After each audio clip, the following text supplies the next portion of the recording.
Assalamualaikum warahmatullahi wabarakatuh. Halo teman-teman semua. Selamat datang di channel Tilek Sejarah, tempat di mana kita akan membahas berbagai cerita menarik seputar sejarah dan budaya Indonesia. Pada video kali ini, kita akan menjelajahi salah satu suku terbesar dan paling berpengaruh di Nusantara, yaitu suku Bugis.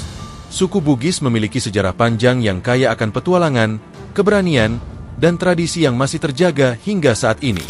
Mereka dikenal sebagai pelaut ulung, pedagang handal, dan pejuang tangguh. Namun, siapa sebenarnya suku Bugis ini? Bagaimana asal-usul mereka? Dan tradisi apa saja yang menjadi bagian dari kehidupan mereka? Mari kita telusuri lebih dalam.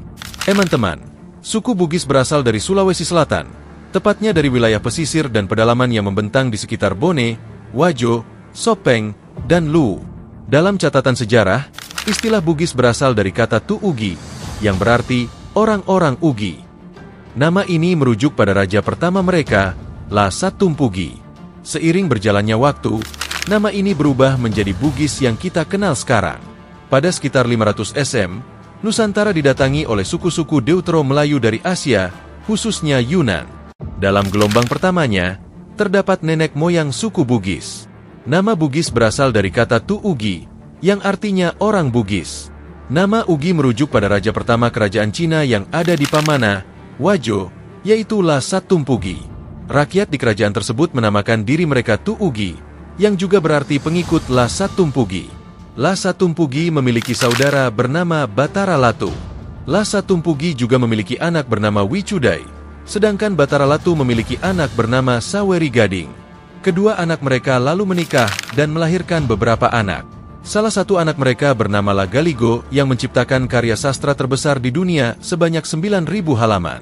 Karya sastra Lagaligo berisi asal-usul penciptaan manusia menurut tradisi Bugis di Sulawesi. Karya tersebut juga memuat kisah tentang Saweri Gading Opunaware.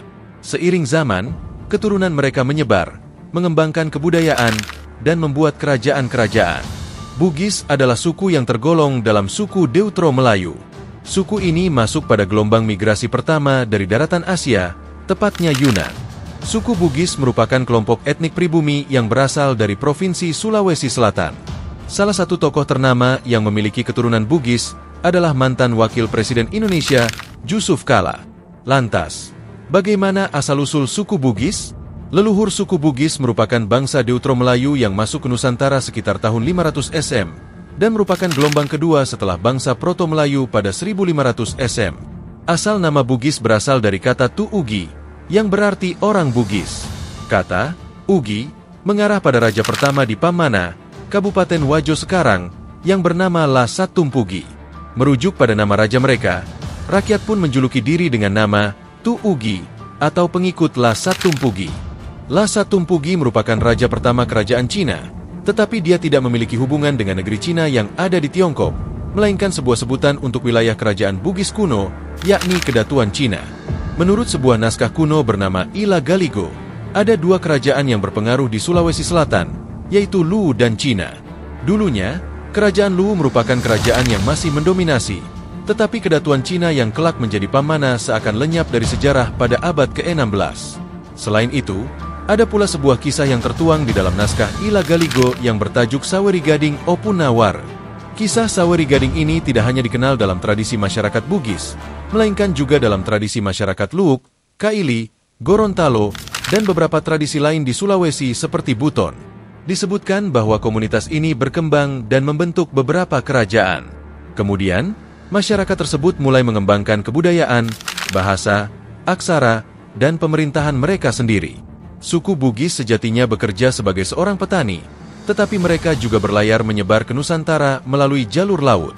Kemampuan suku Bugis dalam berlayar sebagai navigator andal di lautan telah membuat mereka dikenal sebagai pelaut andal.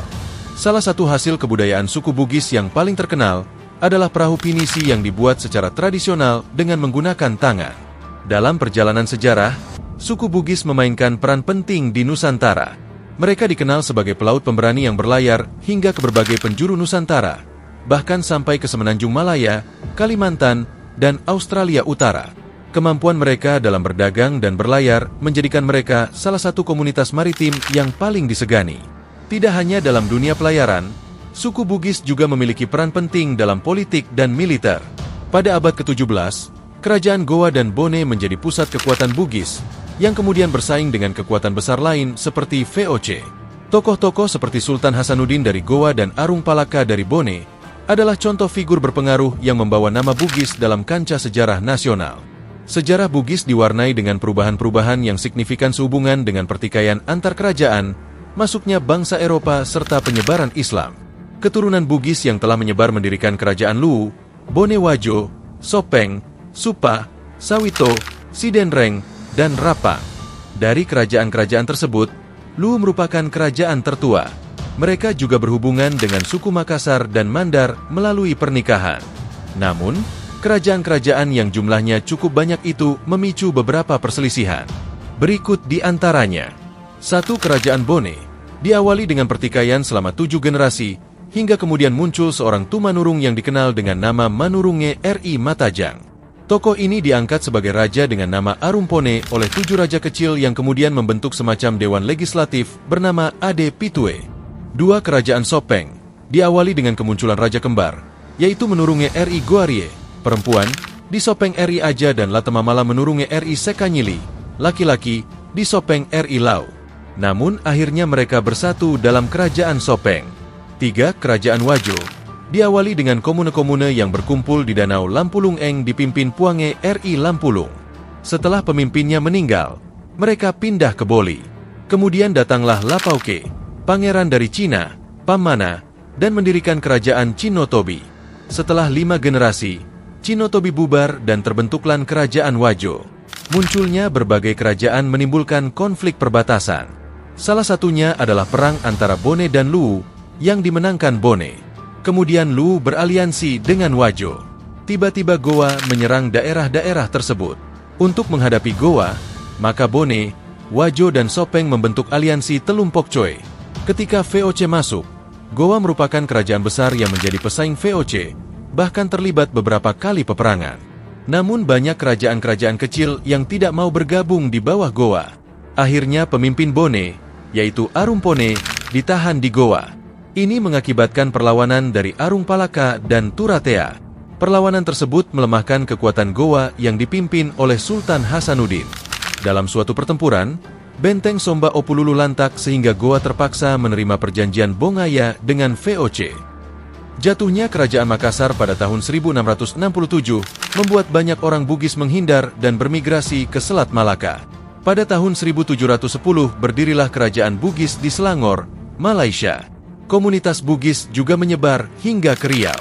Kedua daerah ini lalu bekerja sama menyerang Melaka dipimpin Raja Haji dari bangsa Bugis. Namun Raja Haji terbunuh. Di kemudian hari, atas campur tangan Inggris, diangkatlah Sultan Melayu. Raja Ali dari Bugis berusaha merebut kembali dan mengusir Sultan Melayu. Hal ini mengakibatkan konflik berkepanjangan antara Bugis dan kerajaan-kerajaan Melayu sehingga melemahkan kekuatan Bugis. Pada tahun 1905 hingga 1906, masyarakat Bugis Makassar ditaklukkan Belanda sehingga Belanda menerbitkan Korte Verklaring, yaitu perjanjian pendek pengangkatan raja-raja yang disetujui Belanda. Ketika Indonesia merdeka, kerajaan-kerajaan di Nusantara sepakat membubarkan diri dan melebur dalam Negara Kesatuan Republik Indonesia. Namun pemberontakan-pemberontakan masih terjadi antara 1950 hingga 1960 hingga keadaan terkendali. Di Sulawesi Selatan, orang-orang Bugis tersebar di Kabupaten Luwu, Bone, Wajo, Sopeng, Sidrap, Pinrang, Sinjai, dan Baru. Bulukumba menjadi daerah peralihan antara Bugis dan Makassar. Sedangkan Polmas dan Luwu menjadi daerah peralihan Bugis dan Mandar. Masyarakat Bugis di wilayah itu dan wilayah-wilayah lain di luar Sulawesi Selatan masih menjunjung tinggi tradisi Bugis. Keberanian dan kegigihan suku ini sejak sebelum abad Masehi hingga sekarang menunjukkan bahwa Bugis adalah suku bangsa yang tangguh dan memiliki daya tahan yang luar biasa. Meski pernah mengalami masa-masa penuh pertikaian, suku Bugis mampu menjaga kelangsungan tradisi bersama. Tradisi telah menyatukan suku Bugis kembali dan akan terus dipertahankan. Suku Bugis dikenal memiliki tradisi yang kaya dan beragam. Salah satunya adalah Siri, Napakce, sebuah filosofi hidup yang berarti kehormatan dan harga diri. Bagi orang Bugis, Siri adalah elemen penting yang harus dijaga, dan Pakce adalah bentuk solidaritas yang mendalam kepada sesama. Nilai-nilai ini menjadikan suku Bugis sebagai masyarakat yang menjunjung tinggi martabat dan loyalitas. Selain itu, tradisi pernikahan Bugis juga menarik untuk dibahas. Dalam adat Bugis, ada yang dikenal sebagai Mapaci, yaitu prosesi malam sebelum pernikahan yang bertujuan untuk menyucikan calon pengantin. Tradisi ini dipenuhi dengan doa dan harapan agar kehidupan rumah tangga mereka nanti penuh dengan kebahagiaan. Jangan lupakan juga peran perempuan dalam budaya Bugis. Di Bugis, perempuan memiliki posisi yang kuat dalam masyarakat. Bahkan, ada peran yang disebut bisu, seorang pendeta spiritual yang diakini memiliki hubungan dengan dunia spiritual dan dipercaya sebagai penjaga adat. Selain tinggal di Sulawesi Selatan, banyak orang Bugis yang merantau dan menetap di berbagai wilayah Indonesia bahkan luar negeri. Di Kalimantan, Sumatera, hingga Malaysia dan Singapura, komunitas Bugis cukup besar dan memiliki pengaruh yang kuat dalam sektor perdagangan dan politik. Mereka dikenal sebagai pekerja keras yang mampu beradaptasi dengan lingkungan baru tanpa melupakan identitas mereka sebagai Bugis. Demikianlah teman-teman, sedikit cerita tentang sejarah dan tradisi suku Bugis. Sebagai salah satu suku terbesar di Indonesia, Bugis memiliki banyak hal yang bisa kita pelajari dan teladani, terutama semangat mereka dalam menjaga harga diri, keberanian dalam merantau, dan keteguhan dalam mempertahankan tradisi. Terima kasih sudah menonton video ini sampai akhir. Jika kalian suka dengan konten seperti ini, jangan lupa untuk like, komen, dan subscribe agar tidak ketinggalan video menarik lainnya tentang sejarah dan budaya Nusantara. Sampai jumpa di video berikutnya. Wassalamualaikum warahmatullahi wabarakatuh.